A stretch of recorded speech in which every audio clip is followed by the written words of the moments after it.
Здесь очень-очень будет красиво, большие телевизоры, такие диванчики. В строящемся здании второго казанского хосписа Владимир Вавилов бывает практически каждый день. Говорит, мелочей здесь нет. Новый хоспис будет почти в 2 раза больше первого. Появятся и гостиничные номера, чтобы родственники могли быть рядом. Здесь будут палаты, будем говорить, интенсивной терапии, потом палаты для распадников, то есть они отдельная вытяжка, отдельный вход. При новом хосписе будут и мечети, и церковь. Колокола для будущего храма уже привезли из Ярославля.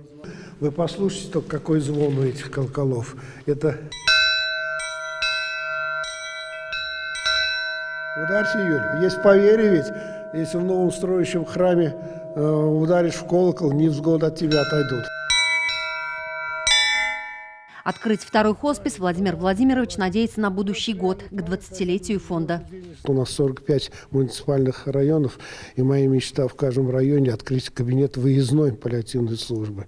Может быть, добьемся это, и тогда у меня душа, будем говорить, успокоится, потому что я знаю, что брошенный никто не будет. Только во время нашей встречи Владимиру Вавилову несколько раз звонили с просьбой о помощи. Не только из Татарстана, из Москвы, Санкт-Петербурга. Недавно обратились жители Крыма, где возводится подобный хоспис. В преддверии праздника поздравляли мужчин, работников хосписа.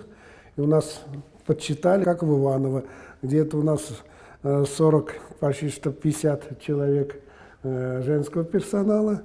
И вот 17 человек всего мужчин. Надежная команда и есть тыл и опора капитана Вавилова. Он для них пример. На службу заступает в 6 утра, работает без перерыва на праздники и выходные. Все его любят, и приезжие, и больные любят. Все благодарны ему. Мы все его тоже любим очень, дорожим им. Классная руководительница цены не чает в нем. Она говорит, наш Володенька, наш Володенька. Вот. И все одноклассники одного и того же мнения. Вот. Он никогда никого не бросает. Мужчина должен быть воином, защитником, не бояться ничего, не в драку влезть, не воевать, служить.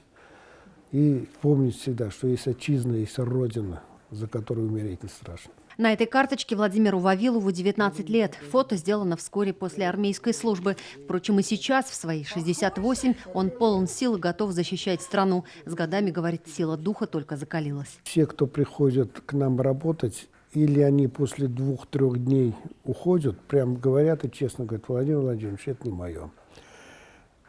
А кто остается, они остаются навсегда. И вот когда мы день рождения справляем или что-то, поздравляем же, и встает женщина, девушка, медсестра или медбрат и говорит, тост поднимает и говорит, служу хоспису. Это радует.